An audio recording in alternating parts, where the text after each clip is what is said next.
बेटा home assignment number 1 last class में discuss कर चुका हूँ, उसके बाद का ये नेक्स्ट असाइनमेंट है 1B ऑब्जेक्टिव, वो सॉल्व कर रहा हूँ.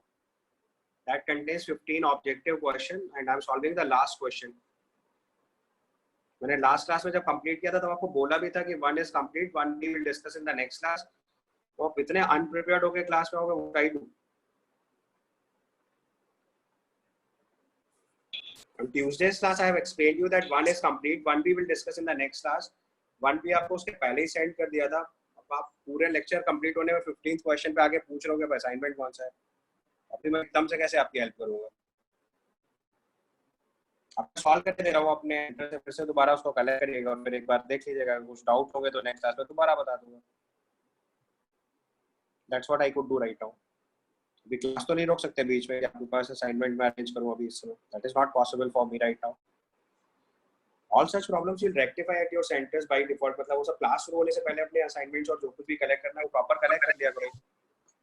मैनेजर से पहले ही कांटेक्ट करके रखो. अब इसके लिए मैं क्या कर सकता हूँ. ऑनलाइन केस में कैसे आपकी हेल्प करूँ.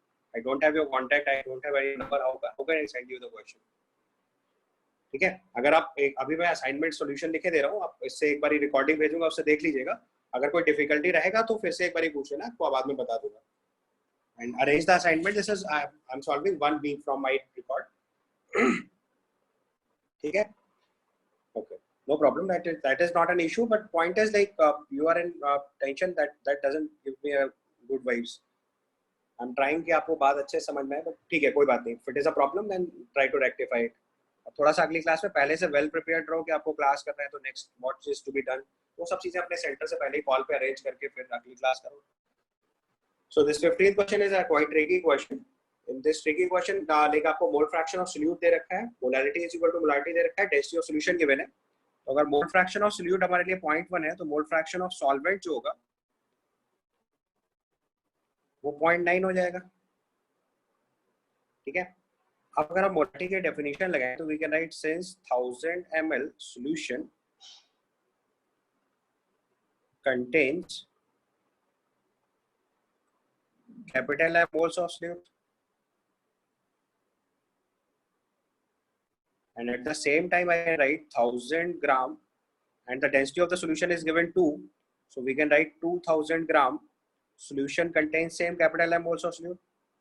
और यहीं से अगर मोलैरिटी की डेफिनेशन लिख दूं तो I can write 1000 gram solvent. ध्यान से देखिएगा स्टेटमेंट नंबर 2 और 3 में सॉल्यूशन और सॉल्वेंट का डिफरेंस है. Solvent contains same small m moles of solute. अब क्वेश्चन में कैपिटल M और स्मॉल m सेम गिवन है, तो उसका मतलब जो 1000 ग्राम सॉल्वेंट है वही 2000 ग्राम सॉल्यूशन हो गया.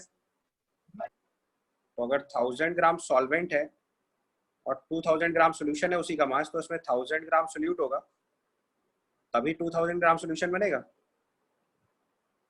पहले इतनी बात समझनी है. I said 1000 ग्राम सॉल्यूशन में जितने मोल्स होते हैं that is your molarity. So 1000 ml solution contains capital M moles of solute. Density of the solution 2 ग्राम पर ml दिया है, 2 ग्राम पर सेंटीमीटर क्यूब आपको डेंसिटी गिवन है. तो अगर आप डेंसिटी मल्टीप्लाई करोगे तो it will give you the mass of the solution, that is 2000 gram of the solution. That 2000 gram of the solution contains same capital M moles of solute. Molarity की definition apply करेंगे तो it is 1000 gram solvent which contains small m moles of solute. अब 2000 gram solution है, 1000 gram solvent है, तो generally 1000 gram solute हो गया, because solute plus solvent is solution. Okay. अब अगर हम mole fraction of solute by solvent लगा दें, so this is same as number of moles of solute upon number of moles of solvent.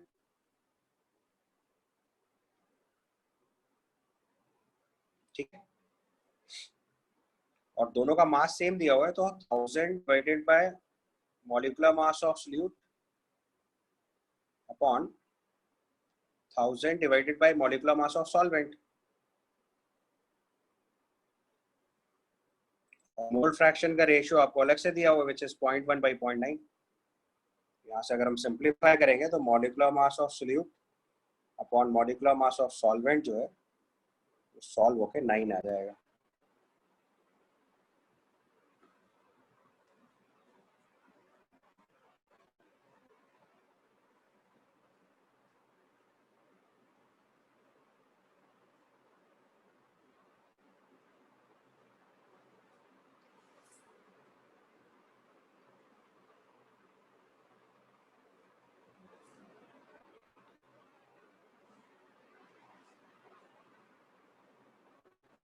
हाँ, one student is informing कि जो आपका ये असाइनमेंट है सर ने टेलीग्राम पे सेंड किया हुआ है, नॉट ऑन व्हाट्सएप। तो आप एक बार अपना टेलीग्राम चेक कर लो।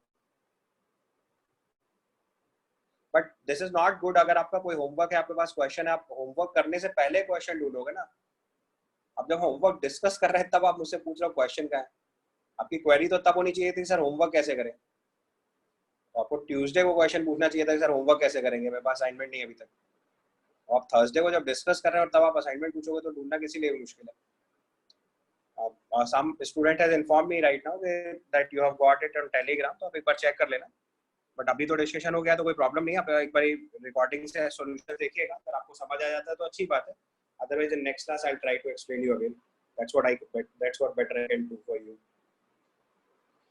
ओके, ये क्वेश्चन थोड़ा अच्छा था, एक बार फिर से देख लो। This is quite a good question. आपको फिर से एक समझाने की कोशिश करता हूँ।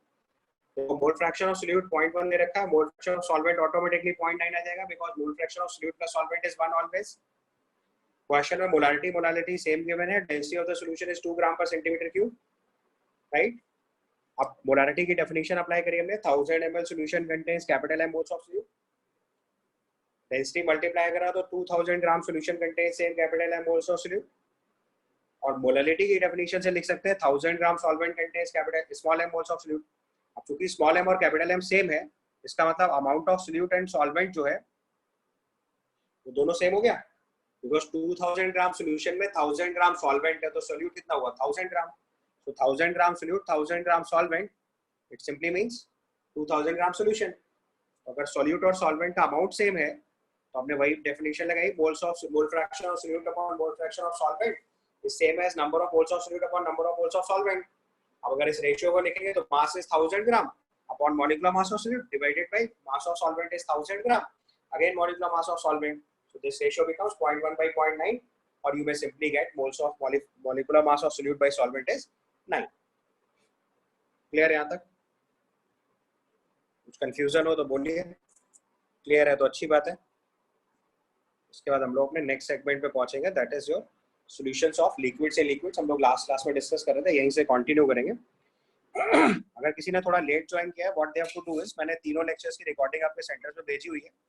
So go through with the recorded lectures. अगर आपका कोई लेक्चर मिस हो गया, स्किप हो गया, आप नहीं ठीक से सुन पाए, कनेक्टिविटी प्रॉब्लम्स थी, all such issues are there, then you can go through with the recorded lecture. मैंने पिछले 3 लेक्चर जो आपके लिए तीनों की रिकॉर्डिंग आपके सेंटर्स पे भेजी हुई है। Try to arrange them. जितने नोट्स या जितना भी स्लाइड पे भी लिख रहा हूँ उसकी कॉपी भी भेजता हूँ आपके पास, और असाइनमेंट्स अवेलेबल है आपके पास।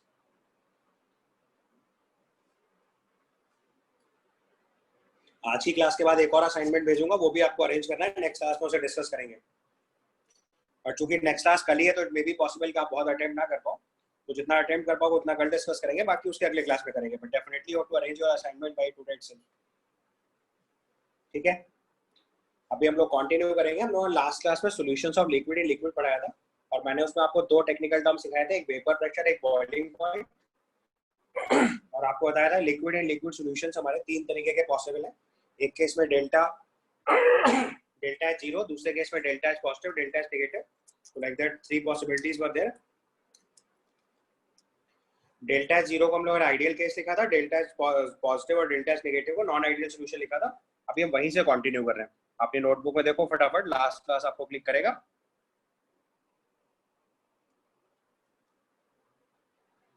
Clear? So next portion we write solutions of liquids and liquids. Solutions of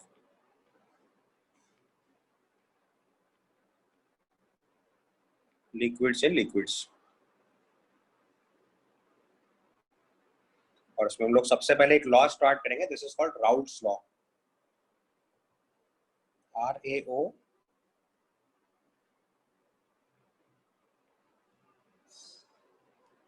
बहुत इंपॉर्टेंट लॉ है, right from your board examination to all competitive examination, बहुत कॉमनली पूछा जाने वाला क्वेश्चन है। So right down Raoult's law. Statement आपको 1 minute बाद बता रहा हूँ, पहले थोड़ा समझ लीजिए। हमने क्या करा कि एक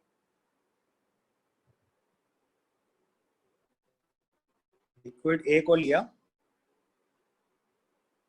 so we have taken a liquid A and that we have added a liquid B and it forms an ideal solution.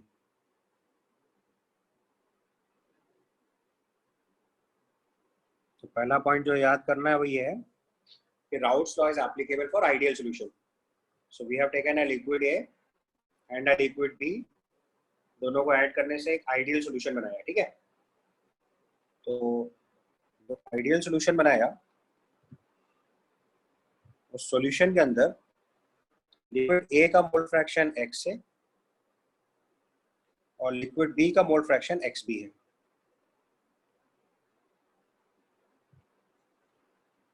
So XA is mole fraction of liquid A in solution. Yeah, you may write in liquid phase.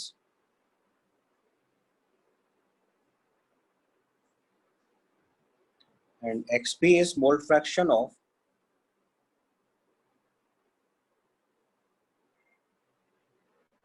liquid B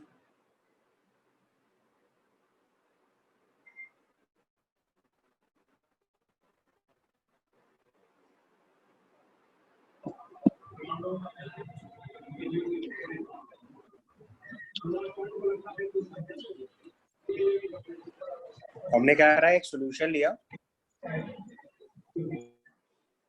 तो solution बनाने के लिए क्या करा, एक liquid A लिया और एक लिक्विड बी.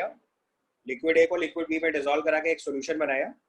उस सॉल्यूशन में ए का मोल फ्रैक्शन x है और बी का मोल फ्रैक्शन xb है. ठीक है, ये हमारे पास एक सॉल्यूशन है जिसमें x है, liquid A and liquid B है.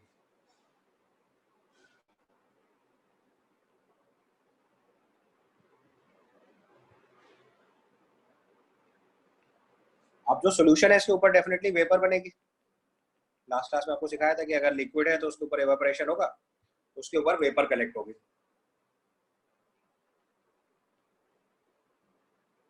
ठीक है, तो लिक्विड वेपर बनेगी, इसमें ए का जो वेपर प्रेशर आएगा उसको बोलते हैं पीए और जो बी का वेपर प्रेशर आएगा उसको बोलेंगे पीबी. ठीक है, पहले पूरी बात लिखनी है आपको. लिक्विड ए और लिक्विड बी को डिसॉल्व करा के हमने एक आइडियल सॉल्यूशन बनाया. उस आइडियल सॉल्यूशन के अंदर ए का मोल फ्रैक्शन x है, बी का mole fraction xb. Ideal solution के अंदर ए का मोल फ्रैक्शन x है, बी का mole fraction xb.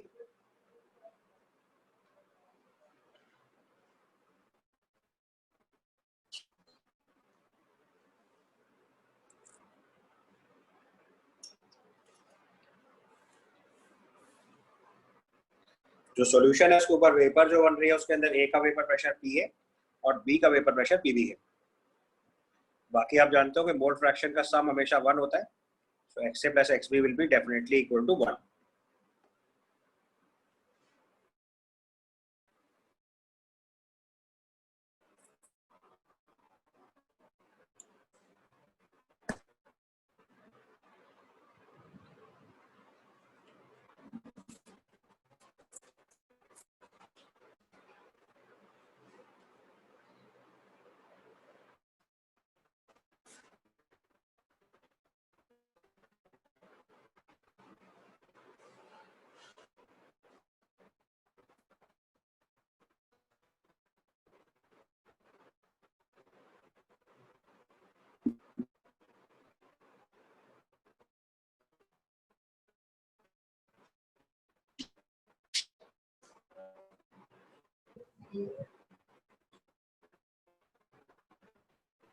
Write down the statement. When a liquid A is dissolved in liquid B, when a liquid A is dissolved in liquid B, to find an ideal solution, when a liquid A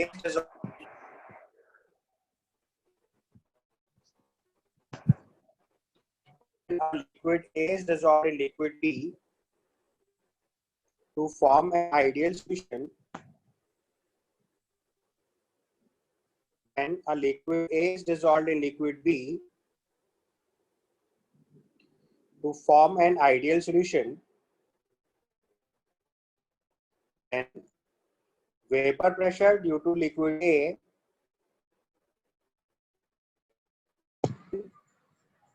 vapor pressure due to liquid A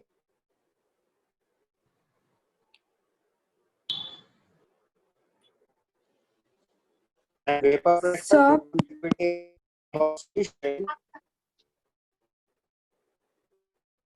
Sir, you Vapor are pressure due to unclear. liquid A. sir, your voice is not clear. Please repeat. I said when a liquid A is dissolved in liquid B to form an ideal solution, when a liquid A is dissolved in liquid B to form an ideal solution, then vapor pressure due to liquid A and vapor pressure due to liquid A solution PA is equal to Sir, your voice is working. XA into PA naught. Sir, will you please repeat again?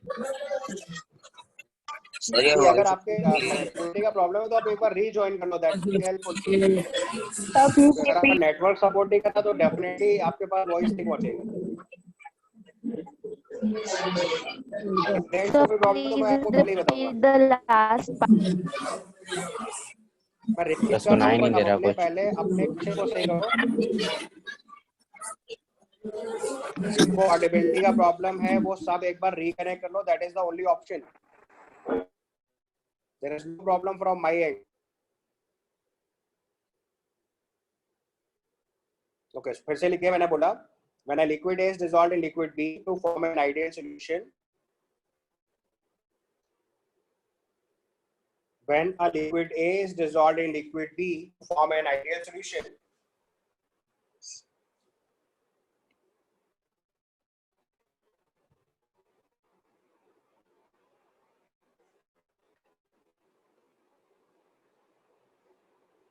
when a liquid A is dissolved in liquid B to form an ideal solution,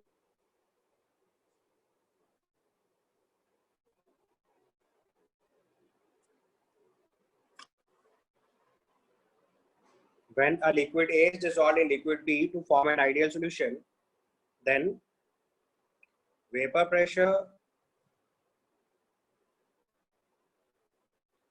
then vapor pressure due to liquid A above solution PA is equal to XA into PA naught, and vapor pressure due to liquid B is PB equal to XB into PB naught.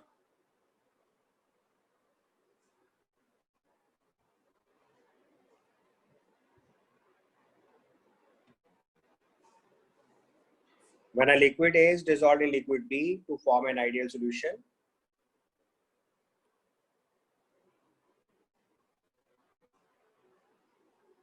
then vapor pressure due to liquid A above solution,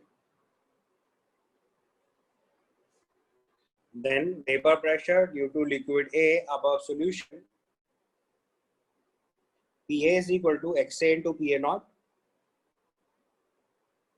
and vapor pressure due to solution B PB is equal to XB into PB naught. तो यहाँ देखो 6 term आ गए हमारे पास। X and x B तो पहले ही बता दिया आपको, ए और बी का मोल फ्रैक्शन है लिक्विड फेज में।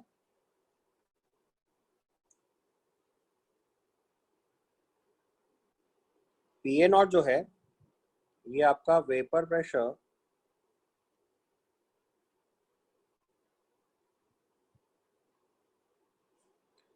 Due to pure liquid A होगा,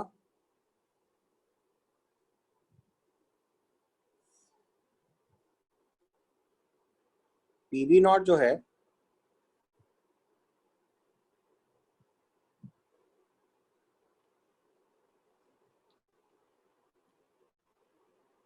this is vapour pressure to pure liquid B.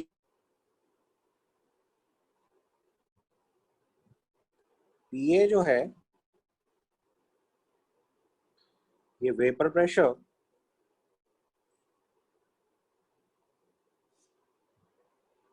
Due to A above solution है, और पीबी जो है this is vapour pressure due to B above solution है। इसको हम लोग बोलते हैं राउट्स लॉ। एग्जाम में अगर राउट लॉ लिखते तो आपको ये स्टेटमेंट लिखना है जो मैंने बताया, पर चेक कर लो। liquid A is dissolved in liquid B to form an ideal solution. Then pressure due to liquid A above solution PA is equal to x into P naught. First statement. Pressure due to liquid B above solution is P equal to x into PV. मैंने ये लिखे हैं, this is from Raoult law. As it's a law, तो ये experimentally verify करते हैं, mathematically इसका कोई वेरिफिकेशन नहीं है। So we must verify by experiment. राउट ने अपना एक्सपेरिमेंट परफॉर्म किया and he found out that PA equal to x into PA naught होता है और PB equal to x into PB naught होता है। अब इसमें सारे टर्म्स का मतलब समझना है। x और x भी पहले ही बता दिया कि a और b को बनाने का तो x का मोल फ्रैक्शन x है। प्योर लिक्विड ए, अगर एक कंटेनर में केवल प्योर लिक्विड ए लिया जाए उसका वेपर प्रेशर PA नॉट है, लिक्विड बी लेना है तो उसका वेपर प्रेशर PB नॉट है। जो मैंने सॉल्यूशन बना दी, उस सॉल्यूशन के ऊपर एक वेपर प्रेशर PA और बी का वेपर प्रेशर PB है। तो समझ आई पहले सबको? मैं एक बार थोड़ा डायग्रामेटिकली बनाने की कोशिश करता हूँ। ये मैंने एक कंटेनर लिया, लिक्विड ए भरा, उस प्योर लिक्विड ए जो वेपर है इसकी वजह से जो वेपर प्रेशर है वो PA नॉट है। फिर एक दूसरा कंटेनर लिया,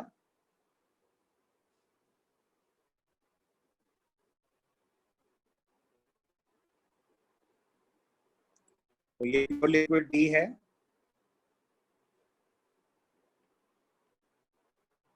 इसके ऊपर की वेपर है इसका वेपर प्रेशर PB नॉट।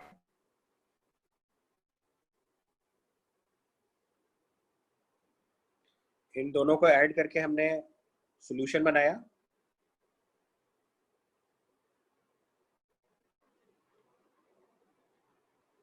इसमें liquid A plus liquid B है,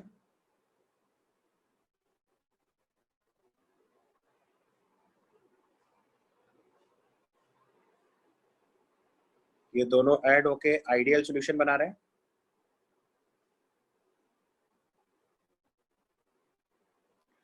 इसमें A का जो मोल फ्रैक्शन है वो आपका XA है और B का मोल फ्रैक्शन जो है वो XB है। This is mole fraction. अब इसके ऊपर जो सॉल्यूशन के ऊपर वेपर बन रही है उसमें A का वेपर प्रेशर PA और B का वेपर प्रेशर PB है। ये इसका एक्चुअल मतलब है। तो हमने एक लिक्विड A को लिक्विड B में डिसॉल्व किया,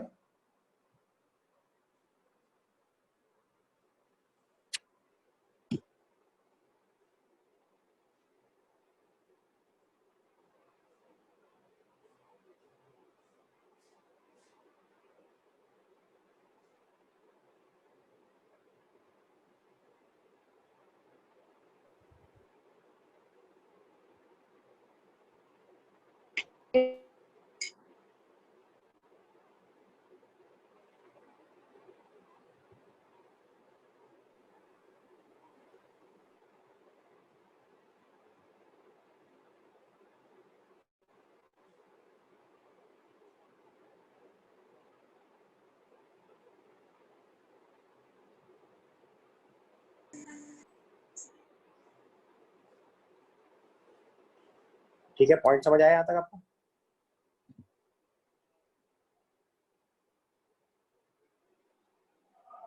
क्लियर टू एवरीवन? मैंने बोला एक प्योर लिक्विड A को एक प्योर लिक्विड B में ऐड किया, आइडियल सॉल्यूशन बनाया, लिक्विड ए का vapour pressure P A not, liquid B का vapour pressure P B not, liquid A का vapour pressure P A not, liquid B का vapour pressure P B naught. Mix करने के बाद जो solution बनाया है उसमें ए का मोल फ्रैक्शन एक्स है, बी का मोल फ्रैक्शन एक्स बी है। तो जो सोल्यूशन के ऊपर वेपर बन रही है उसमें पी ए की value X A into P A naught होगा और पी बी का value X B into P B naught होगा। इसका ऊपर रेड बॉक्स में बनाया हुआ P A equal to x A into P A not, P B equal to x B into P B naught. इस combination को बोलते हैं राउट लॉ। तो राउट ने बताया कि अगर एक लिक्विड ए को एक लिक्विड बी में डिसॉल्व करा के एक आइडियल सॉल्यूशन बना है तो ए के ऊपर जो लिक्विड ए का वेपर प्रेशर है P A not P A और जो बी का वेपर प्रेशर है पी बी, उसकी value X A into P A not और X B into P B not होता है। Clear?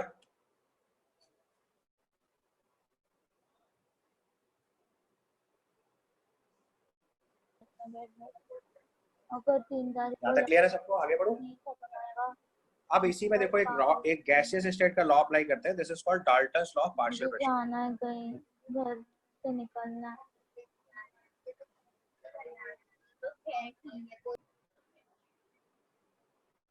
The next law, Dalton's law of partial pressure.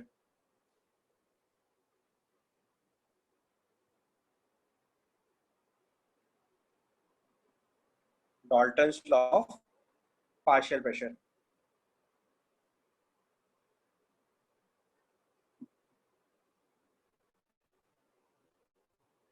अब ये गैसियस स्टेट का लॉ है, तो पहले लॉ लिखेंगे फटाफट।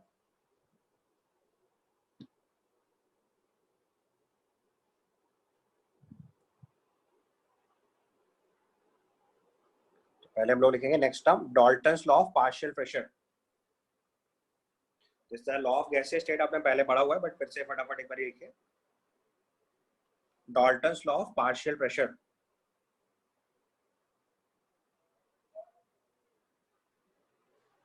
ना So write down the statement. When two or more than two non-reacting gases, when two or more than two non-reacting gases, when two or more than two non-reacting gases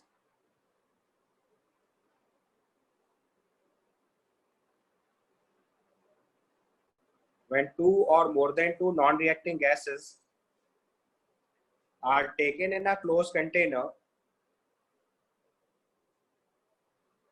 when two or more than two non-reacting gases are taken in a closed container,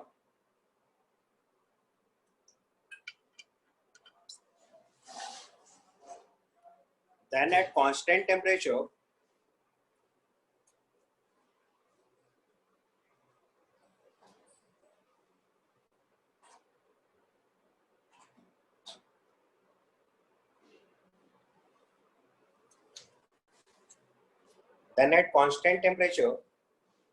the total pressure inside the container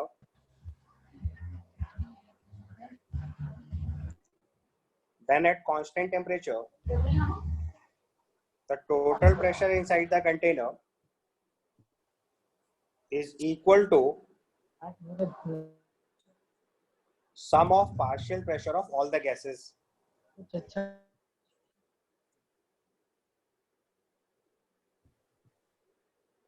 फिर से check करो, मैंने बोला when two or more than two non-reacting gases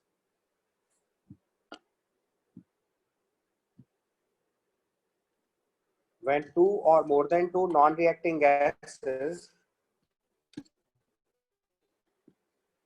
are taken in a closed container, then at constant temperature, the total pressure inside the container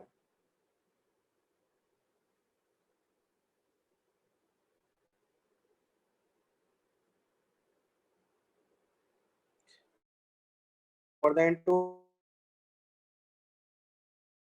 constant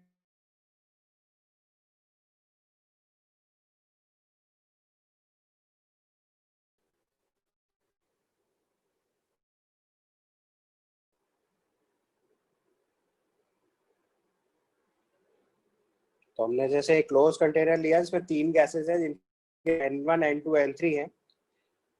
तो जो total pressure PT लिखेंगे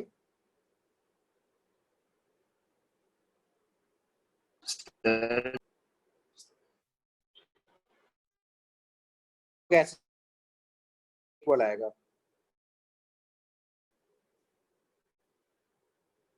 So PA is partial pressure of A. Similarly, PB is partial. P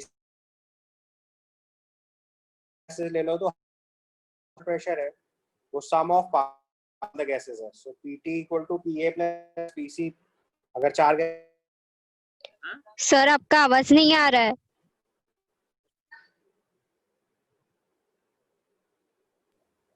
हाँ sir, आपका आवाज नहीं आ रहा है. Yes sir. Yes, sir. बेटा इतनी बार बता चुका हूँ आपको प्रॉब्लम ही नहीं समझ आ रही. अगर आपके पास वॉइस नहीं आ रहा तो it is not problem of my connection.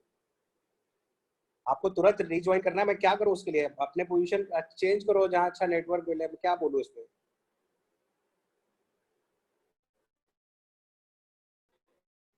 I said first एक बार फिर से सुन लो. मैंने बोला एक क्लोज कंटेनर लिया जिसका वॉल्यूम V है, टेम्परेचर T है.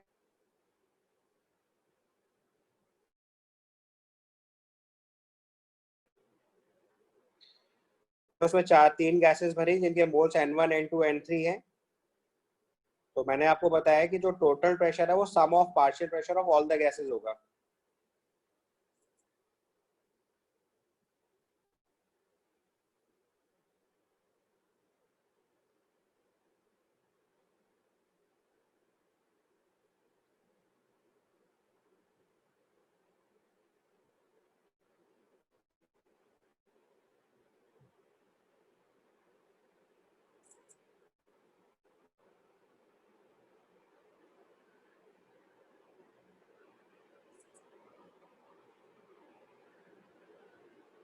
ठीक है. तो अब देखो अगर हम किसी भी गैस का पार्शियल प्रेशर लिख रहे हैं तो उस गैस का इंडिविजुअल प्रेशर होता है. सो पीए की वैल्यू लिखेंगे it is Na into RT by V. PB की जगह लिखेंगे it is NB into RT by V. PB equal to NRT लगा रहा हूँ सिंपली. गैस का प्रेशर अगर हमें निकालना होता तो equation is PB equal to NRT. तो यहाँ से प्रेशर निकालने के लिए NRT बाई V लिख रहा हूँ. तो गैस ए का पार्शियल प्रेशर लिखेंगे तो it is PA. Gas B का पार्शियल प्रेशर लिखूंगा तो PB. गैस सी का पार्शियल प्रेशर लिखूंगा तो it is NC into RT by V. और गैस डी का पार्शियल प्रेशर लिखूंगा तो it is ND into RT by V. Sorry 3 gases है हमारे पास. Will write PA equal to PB into Na into RT by V, PB equal to NB into RT by V, PC equal to NC into RT by V. और अगर total pressure लिखेंगे तो total moles are Na plus NB plus NC into RT by V आ जाएगा. अब यहाँ पे अगर आप PA बाई PB निकालो तो ये हो गया Na बाई NB. इसका मतलब ratio of partial pressure of gases is equal to ratio of its moles.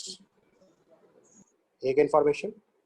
दूसरी इंफॉर्मेशन में अगर हम इसमें टोटल प्रेशर से डिवाइड कर दें तो this becomes Na upon Na plus NB plus NC into RT by V. वो तो कैंसिल हो जाएगा. This comes out to be Na upon NB plus NC. और इसको हम लोग सिंपली लिख सकते हैं mole fraction of A. This is mole fraction of A. तो यहाँ से फॉर्मूला बन गया PA equal to XA into PT. इसी को अगर एलैबोरेट करके लिखूं this is partial pressure is equal to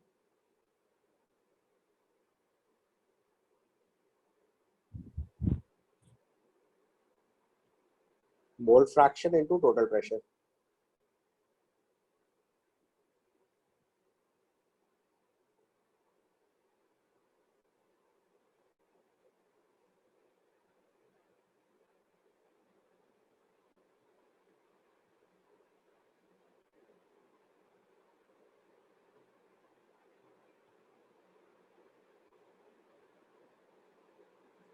ये फॉर्मूला अपने को याद रखना है.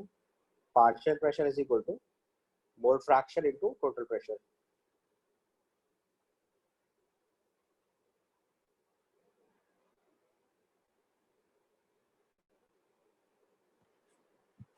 तो मैंने अभी तक आपको दो लॉ सिखाए, एक राउट्स लॉ, एक Dalton's law. Dalton's law gases state का लॉ है, राउट्स लॉ अभी लिक्विड सॉल्यूशन का लॉ है। एक बार क्विकली दोनों लॉ रिवाइज करते हैं। मैंने बताया कि अगर मैंने एक लिक्विड ए को एक लिक्विड बी में डिसॉल्व करा के एक आइडियल सॉल्यूशन बनाया, तो सॉल्यूशन के ऊपर जो वेपर जनरेट हुई उसमें ए का वेपर प्रेशर पी है और बी का वेपर प्रेशर पी बी है। तो according to our Raoult's law, P A equal to x A into P A not, P equal to x P B not. सारा term explain किया आपको। P A not जो है वो vapour pressure due to pure liquid A है, P B not vapour pressure due to pure liquid B है। ये जो है वो vapour pressure due to A above solution है, मतलब जो सॉल्यूशन बनाया उसमें ए की वजह से जो वेपर प्रेशर आएगा वो पी ए है।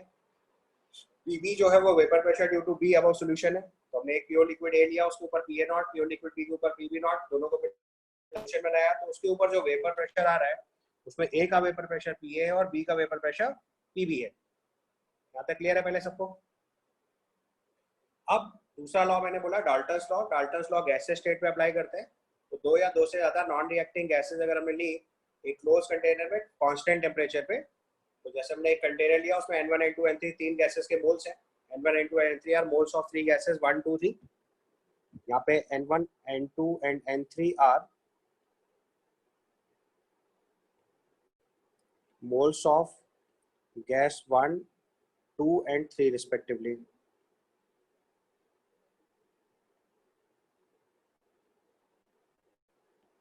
तो तीनों गैसेस के मोल्स पता चल गए। अब बस सिंपली हमने क्या करा कि सब गैसेस का जो पार्शियल प्रेशर है, तो ए का partial pressure P A, B का partial pressure P B, C का पार्शियल प्रेशर पी सी है। तो P A plus P B plus P C जो है वो टोटल प्रेशर के बराबर आएगा। This is called Dalton's law of partial pressure. इसको मैंने नेक्स्ट स्टेप पे इंप्लीमेंट किया।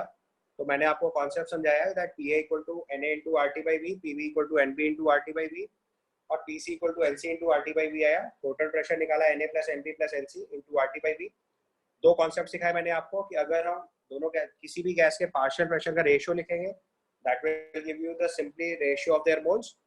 और अगर गैस के पार्शियल प्रेशर का टोटल प्रेशर के साथ रेशियो लिख देंगे तो गैस का मोल फ्रैक्शन बताने लगेगा। ठीक है, तो हमारे पास फॉर्मूला आ गया, partial pressure is equal to mole fraction into total pressure. दोनों लॉस क्लियर हो गए? पहले फटाफट एक बार जल्दी से देख लो, कुछ डिफिकल्टी है तो बताओ।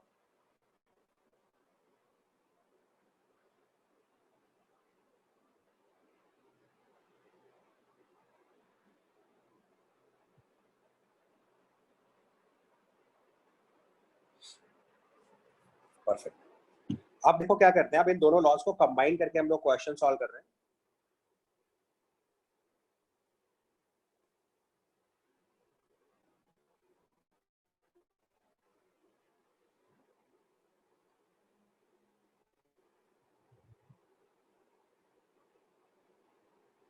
तो आप देखो अगर दोनों लॉज एक साथ कंबाइन किए जाएं, एक लॉ ये आपका राउट्स लॉ और दूसरा लॉ मैंने जो अभी आपको सिखाया दैट इज डाल्टन्स लॉ। या इसको भी नहीं मार्क करते तो इसका एक्सप्रेशन है। दूसरा लॉ जो हमने मार्क करा वो ये आपका डाल्टन्स लॉ। तो अगर हम राउट लॉ और डाल्टन्स लॉ को मार्क करते हैं एक साथ, तो अगर इन दोनों का कंबाइंड रिजल्ट लिखा जाए, तो मैंने एक टर्म लिखा P A equal to x A into P A not, दूसरा टर्म लिखा था P B equal to x B into P B not. इन दोनों को कंबाइन करके अगर लिखेंगे तो टोटल प्रेशर आ जाएगा X A into P A naught. या पहले टोटल प्रेशर अगर हम लोग लिखेंगे तो it will be P A plus P B from Dalton's law, और इसी को अगर मैथमेटिकली लिखेंगे तो it is x A into P A not plus x B into P B not. ठीक है, देखो यहाँ तक ओके।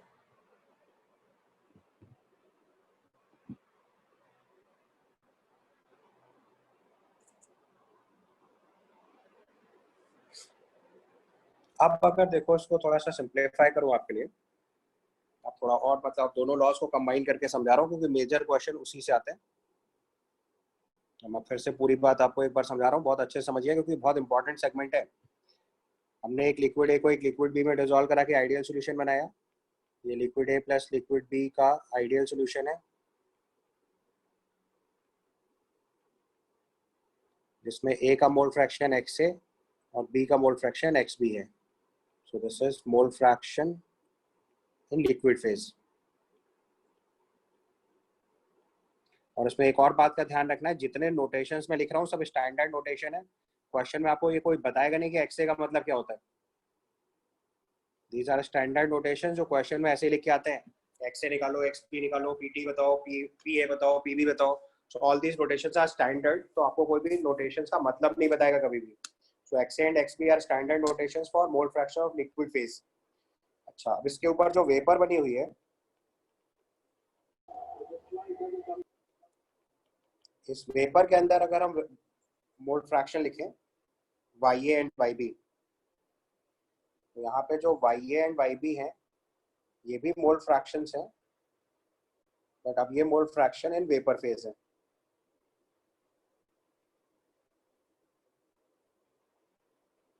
और यहाँ A और B का जो पार्शियल प्रेशर है that is PA and PB. तो यहाँ मैंने दो नए टर्म इनकॉर्पोरेट किए आपके लिए, YA and YB. So YA and YB are mole fraction due to liquid A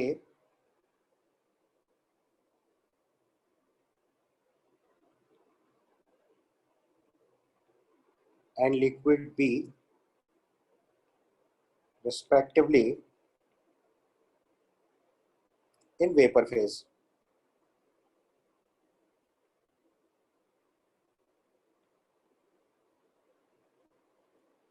तो जो हमने सॉल्यूशन बनाया उसके लिक्विड में मोल फ्रैक्शन XA XB है और वेपर में उसका मोल फ्रैक्शन YA YB है.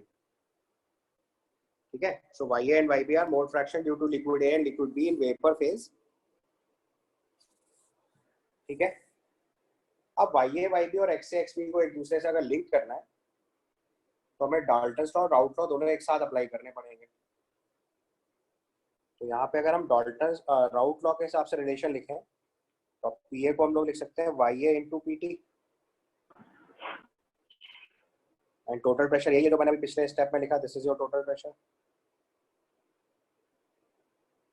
तो PA equal to YA into PT and PB equal to YB into PT. अगर ध्यान से देखो तो क्या लिखा है, partial pressure is equal to mole fraction into total pressure. अगर साइमल्टेनियसली मतलब समझना है तो ये पार्शियल प्रेशर ऑफ A है, ये टोटल प्रेशर है और ये मोल फ्रैक्शन है.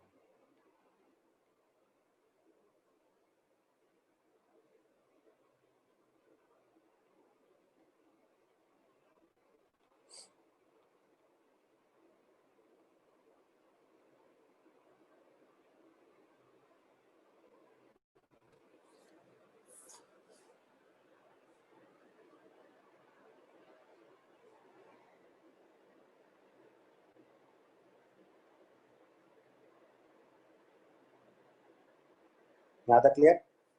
अब देखो पिछले पोर्शन पे अभी हम लोगों ने टोटल प्रेशर निकाला था. Total pressure was XA into PA naught plus XB into PB not और PA PB की वैल्यू निकाली थी XA इंटू PA नॉट और PB equal to XB into PB naught. तो जो मैंने लेफ्ट हैंड साइड में लिखा है वो डाल्टन लॉ का कॉम्बिनेशन है, जो राइट साइड में लिखा है वो राउट लॉ का कॉम्बिनेशन है. अब दोनों को अगर एक साथ रिलेट करके लिखो तो you may write the formula YA is equal to XA into PA naught upon, या एक स्टेप और बढ़ा के लिख दो अगर, तो YA इक्वल टू आ जाएगा आपका PA अपॉन PT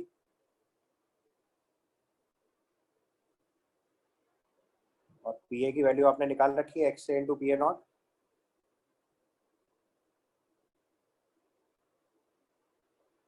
और टोटल प्रेशर हमने निकाल रखा है XA into PA naught plus XB into PB not.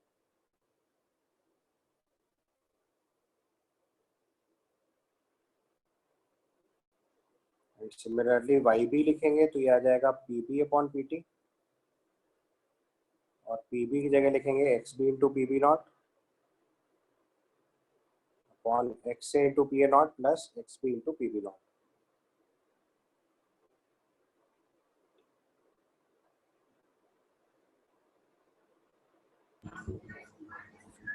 ये दोनों फॉर्मूले याद रखें.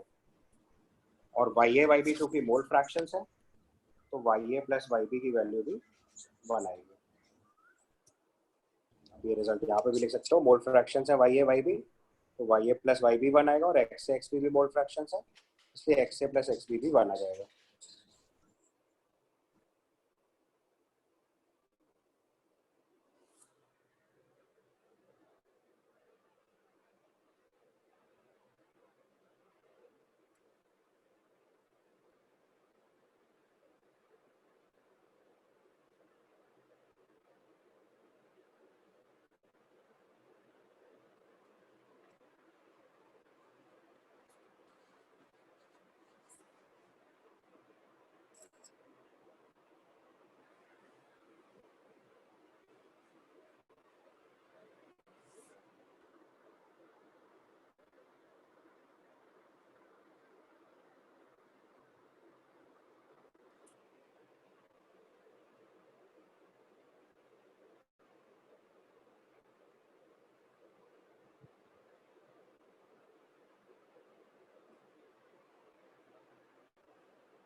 ठीक है, यहाँ तक की बात समझ आई सबको? यस, चलो आगे। अब देखो इसी में थोड़ा सा मैथमेटिकल मैनिपुलेशन और नीडेड है, वो भी मैं बता रहा हूँ आपको। अब देखो यहाँ पे हमने पहला एक्सप्रेशन लिखा P T equal to x A to P A not plus x B into P B not. तो अब इस इक्वेशन में हम पहले एक्स ए की जगह वन माइनस एक्स बी लिख सकते हैं। सो सब्स्टिट्यूट एक्स ए की जगह one minus X B, equation बनेगी P T equal to P A not into one minus X B plus x B into P B not.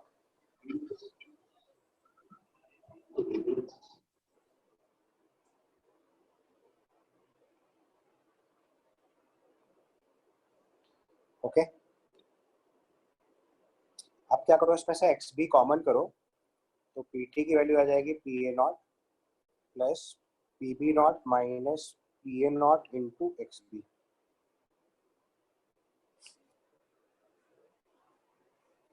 ठीक है, दूसरे part में इसका उल्टा करके देखो।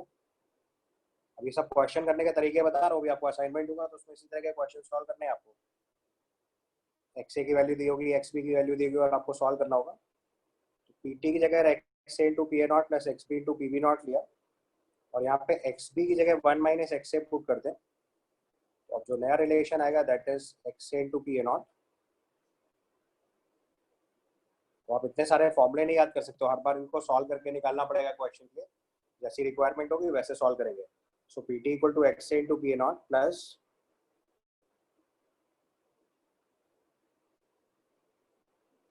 One minus x A into P B not.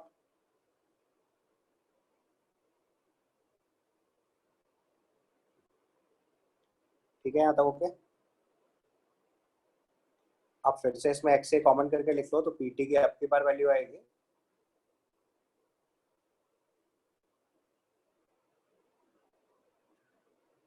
P B not plus P A not minus P B not into X A.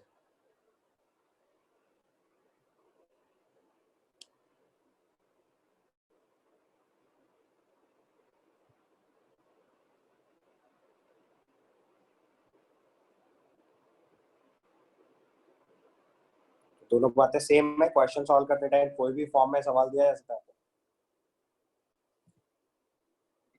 तो x A की जगह वन माइनस एक्स बी और एक्स डी की जगह one minus x A put कर सकते हैं,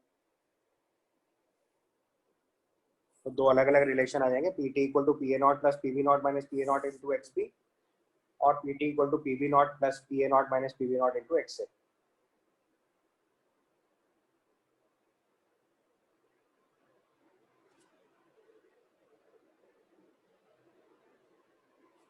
ठीक है, अब इसी चीज को अगर हम मैथमेटिकली प्लॉट करें, सो लेट अस से I am plotting against vapour pressure against the mole fraction.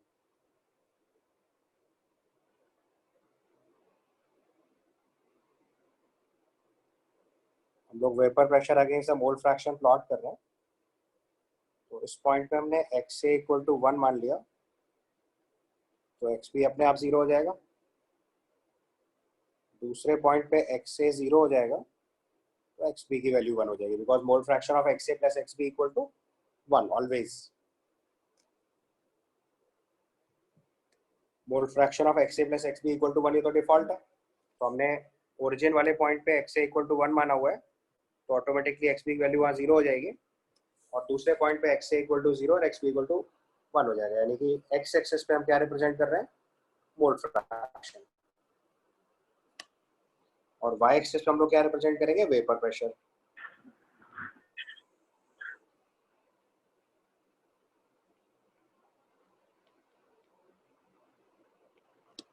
ठीक है।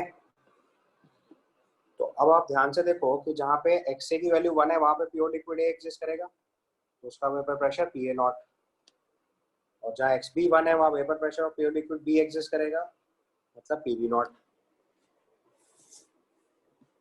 अब आप जानते हो किसी भी स्ट्रेट लाइन ग्राफ को बनाने के लिए आपको सिर्फ 2 पॉइंट रिक्वायर्ड होते हैं। तो आप सबसे पहले इस वाले पॉइंट को देखो, यहाँ पे बी का वेपर प्रेशर 0 होगा क्योंकि बी का मोल फ्रैक्शन 0 है, और यहाँ बी प्योर फॉर्म में है तो maximum vapour pressure P B not. तो अगर हम पी बी का वेरिएशन देखेंगे तो it will be like this line represents P B equal to x P into P B not, y equal to m x form.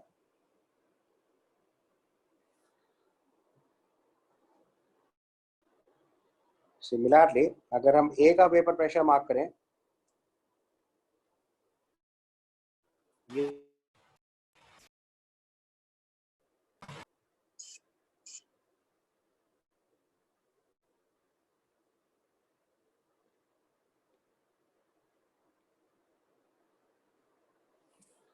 इस line पे आप ध्यान से देखोगे तो ये रिप्रेजेंट करेगा P A is equal to x A into P A not.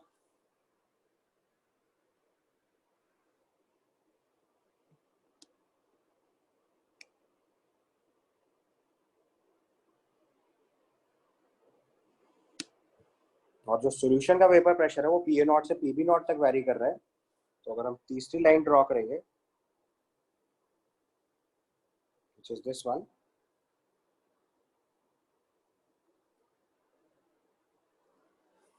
ये आपका टोटल प्रेशर रिप्रेजेंट करेगी।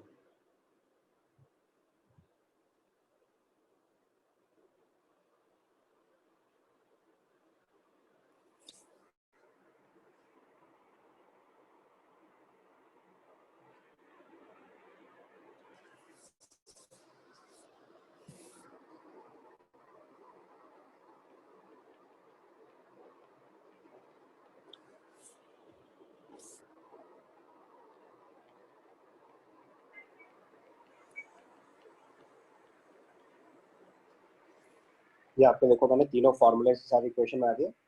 ब्लू लाइन रिप्रेजेंट कर रहा है P B equal to x B into P B not, black line represent कर रहा है P A equal to x A into P A not, और ग्रीन लाइन रिप्रेजेंट कर रहा है x A into P A not plus x B into P B not.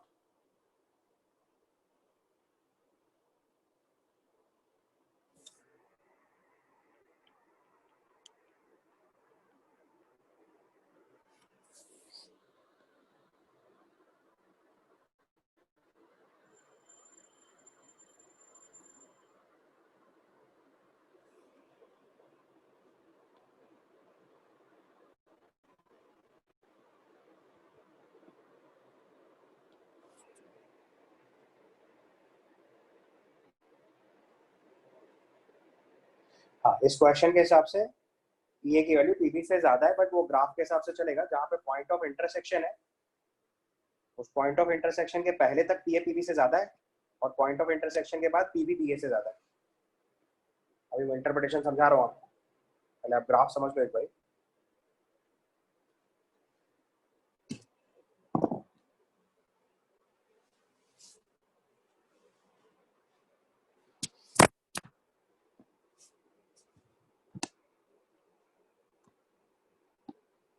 तो यहाँ पे दो इंटरप्रिटेशन हो गए। अगर मैं P A not greater than P B not का भी जो प्लॉट बनाया है ये लिखा होगा, यानी vapour pressure of pure liquid A is more than pure liquid B, तो इसका मतलब होता है liquid A is more volatile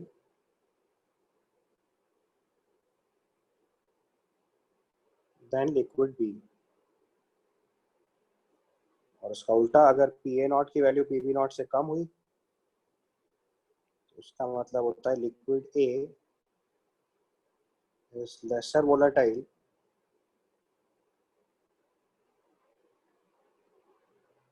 than liquid B. मैंने आपको लास्ट क्लास में सिखाया था मोर वोलेटाइल या लेस वोलेटाइल का मतलब होता है जो मोर वोलेटाइल होता है उसकी वेपर आसानी से बनती है, और जो लेस वोलेटाइल होगा उसकी वेपर बनाना मुश्किल काम होता है। The substance which is more volatile forms vapour easily and the substance which is lesser volatile उसका वेपर मुश्किल से बनता है। यानी अगर इसको रूल की तरह समझना है, liquid which is more volatile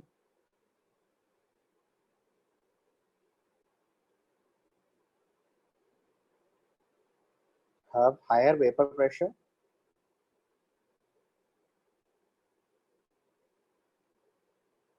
and lower boiling points.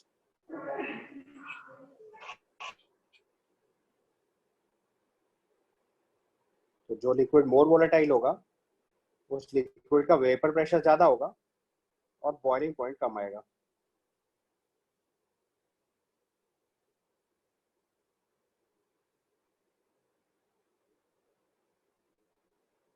ठीक है, ये इसका इंटरप्रिटेशन है।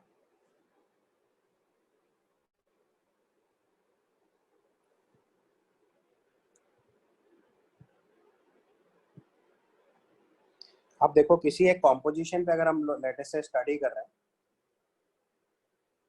So let's say I take this point. अगर आप इस पॉइंट को ध्यान से देखो तो इस पॉइंट पे P A equal to P B है।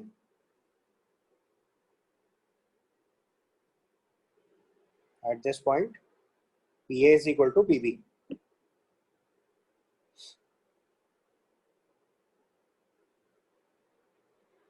ठीक है, इसके बाद कोई भी एक दूसरा जनरल पॉइंट अगर मार्क करूं, लेट्स से मैंने एक पॉइंट मार्क किया यहाँ पे, तो अगर मैं इसकी स्टडी करूं, ऐसे मैंने डॉटेड लाइन ड्रॉ किया, so for us this is one point, this is another point, this is another point and this is one point. ऐसे 4 पॉइंट है, इनको मैं let's say P Q R और एस मार्क कर दे रहा हूँ।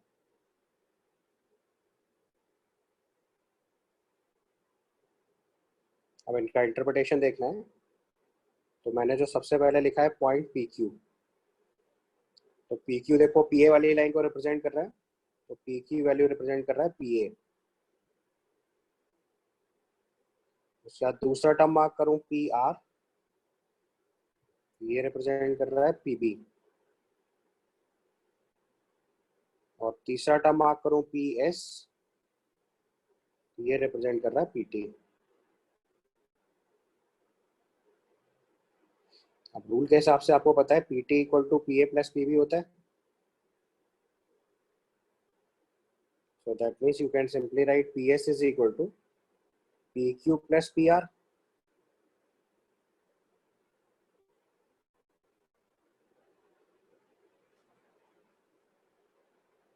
और अगर थोड़ा ज्योमेट्री लगाओ तो pq plus qr plus rs is actually equal to ps।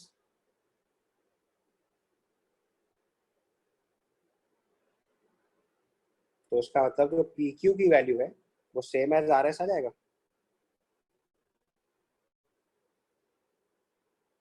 ये एक इंपॉर्टेंट रिजल्ट है जो क्वेश्चन को टफ करने में काम आता है। अब pq की वैल्यू ना देके आपको rs की वैल्यू दे देंगे क्वेश्चन में, तो pq की वैल्यू rs के बराबर होती है। आप ज्योमेट्री से देखो, जो हाइट pq प्लस pr है वही एक्चुअली में pq को अगर rs से रिप्लेस कर दो तो सेम रिजल्ट आ जाएगा, because pr plus rs is also equal to ps, that means pq equal to rs। कई बार ऐसे ज्योमेट्री बेस्ड क्वेश्चन भी बना देते हैं, ग्राफ बना के दे दिया जाएगा आपको और अलग अलग रिजल्ट पूछे जाएंगे कि कौन कौन सी वैल्यूज क्या है, एक्स ए क्या है, एक्स बी क्या है, टोटल प्रेशर क्या है, एंड ऑल दैट.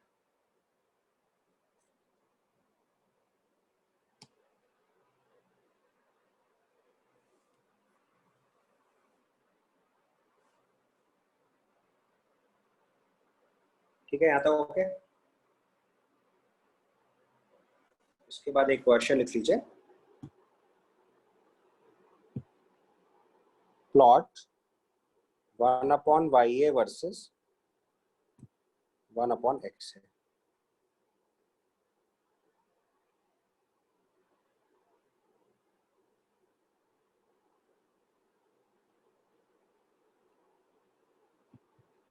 इनको बात समझ में आ गई, वो क्वेश्चन सॉल्व करना शुरू करेंगे. Plot 1/YA versus 1/XA. YA और XA के अपने स्टैंडर्ड मतलब, स्टैंडर्ड मतलब समझ गए ना.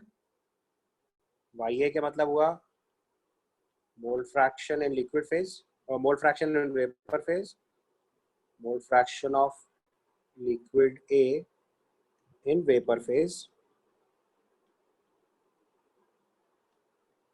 और YB का मतलब होता है mole fraction of liquid B in vapor phase.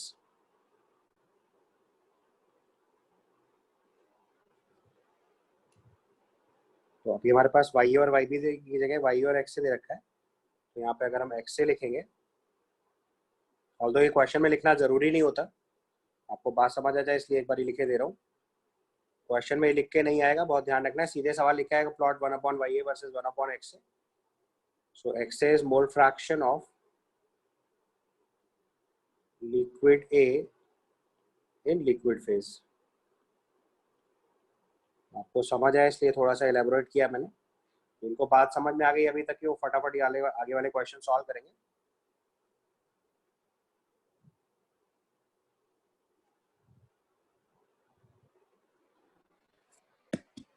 अब देखो, आप अगर मैथमेटिकल इंटरप्रिटेशन समझना चाह रहे हो तो there are lot of options. जैसे हमने ये वाली इक्वेशन, अब सब क्वेश्चंस है, मतलब अभी क्वेश्चन जब सॉल्व करेंगे तो आपको समझाऊंगा. अभी पहले आप फॉर्मुलेशन देख लो. जैसे PT = PA × PA0 × XB0 - PA0 है. तो उसने अगर बोला कि आपने XB की वैल्यू कम कर दी तो ऑटोमेटिकली फ्रैक्शन कम हो गया, तो PA0 में वैल्यू कम ऐड करोगे. So likewise you have to add. हर चीज मैथमेटिकली इंटरप्रेट करना है.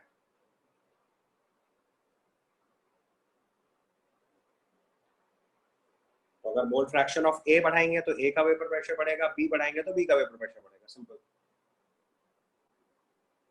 PA = XA × PA0 है, PB = XB × PB0 है. PA0 and PB0 are constants और XA + XB का सम 1 है.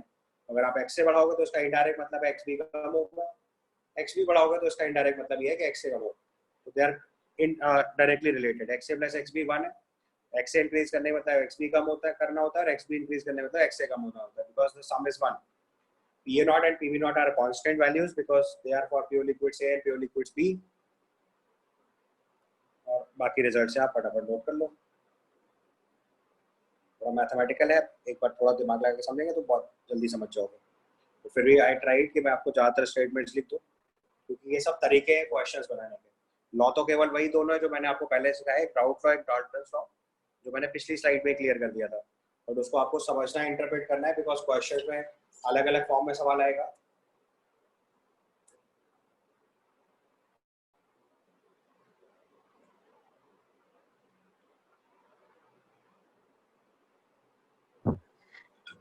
Hello, sir. हाँ बेटा.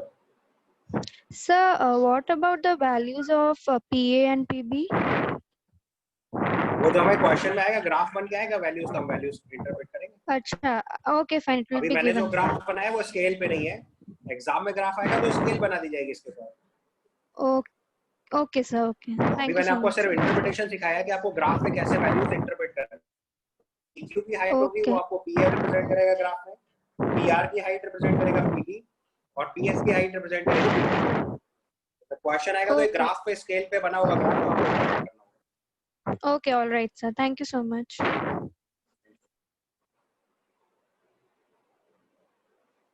चलो, तो अभी हम लोग अगला क्वेश्चन सॉल्व कर रहे हैं. I said you have to plot for 1/YA versus 1/XA. तो आपको मैथमेटिकली रिलेशन लिखना है. So we know YA is equal to XA into PA0 upon x A into P A not plus x B into P B not.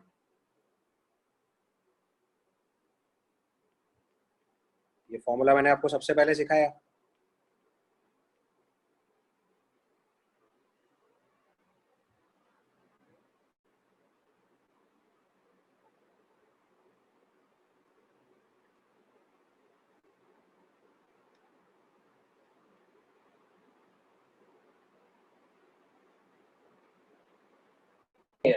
बनवा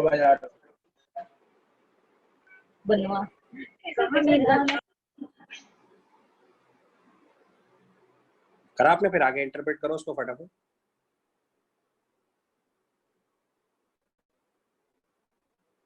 तो अब इसमें क्या करना है, एक्स बी हमें प्लॉट करना है 1 upon Y A versus 1 upon x A. तो आप क्या करो, उसको रेसिप्रोकेट कर दो पहले।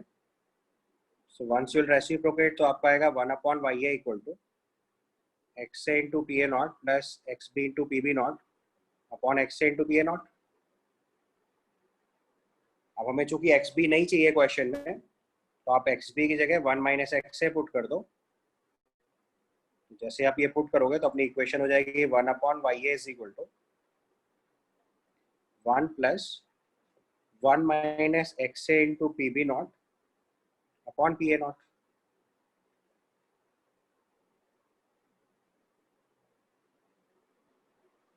यहाँ तक क्लियर?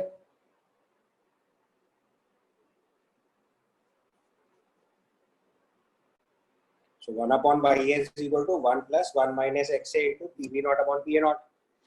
अब क्या करो, उसमें x a को अलग कर दो और सॉल्व कर दो। इक्वेशन बन गई 1 upon y a is equal to 1 plus 1 upon x a into p a naught minus p b naught by p a naught। First और लास्ट टर्म को एलसीएम लेके एक जगह कर लो, तो इक्वेशन बन गई 1 upon y a equal to 1 upon p a naught into 1 upon x a plus p a naught minus p b naught upon p b naught।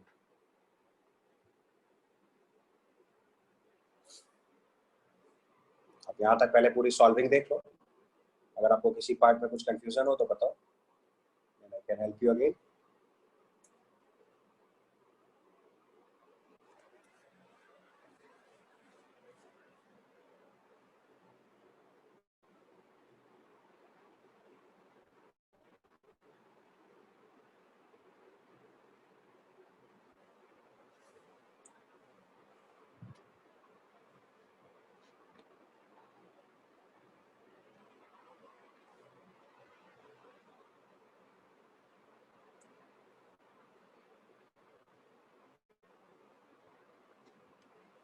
तो अब अगर आप इसको कंपेयर करो mathematically, x plus c, Sir, can you teach one straight line graph हो गया। how did you draw the relation? Pardon, I haven't got you. Can you teach the relation once again? How did you draw this? The inverse for YA? See 1 upon Y A करा तो नीचे वाला value ऊपर चला गया, x a into p a naught plus x b into p b naught, और जो numerator था वो डिनोमिनेटर में आ गया। रेसिप्रोकेट कर दिया क्रॉस मल्टीप्लाई करके। वाई ए अपॉन 1 लिख के क्रॉस मल्टीप्लाई कर दो, so it becomes x a into p a naught plus x b into p b naught upon x a into p a naught, और राइट साइड हो जाएगी 1 upon Y ए। फिर x b की जगह 1 minus x a put किया मैंने, तो x a into p a naught upon x a into p a naught तो कट जाएगा, x b into p b naught upon x a into p a naught आएगा। x b जगह 1 minus x a put कर दिया, और फिर आपने x B की जगह जैसे 1 माइनस एक्स ए रखा तो फिर मल्टीप्लाई करो, तो पी बी नॉट मल्टीप्लाई हो गया, P B not upon P A not into X A एक तरफ हो गया, और एक्स ए से फिर एक्स ए कैंसिल हो गया, तो P B not by P A not आ जाएगा। Now you will compare it with it will come compare with y equal to mx plus c।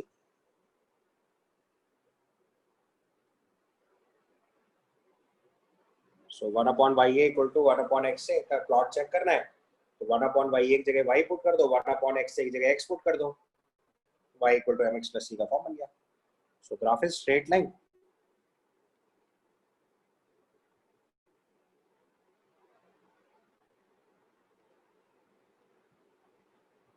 Straight line पे अगर Sir, that स्लोप should और be intercept और लिखोगे, हाँ there should be minus sign then. PA minus PB upon PA. PA naught minus PB naught upon PA naught in C. वही लिखा है. अच्छा, प्रॉब्लम नहीं समझ आ रहा. PA naught minus PB naught by PA naught ही लिखा है. ठीक है भाई, okay. Fine. So straight line with a slope of PB naught by PA naught and intercept of PA naught minus PB naught by PA. ये आपका interpretation आ गया. Is that clear? Sir, can you repeat? आगे वाले portion y equal to mx plus c से compare किया और y equal to mx plus c से compare करोगे तो स्लोप आ जाएगा pa not by pb not और इंटरसेप्ट आ जाएगा pa not minus pb not by pa not. So we will stop here. Next class में हम लोग इसके आगे कंटिन्यू करेंगे. आज मैं आपके साथ एक होम असाइनमेंट शेयर करूंगा जिसमें राउंड स्टॉक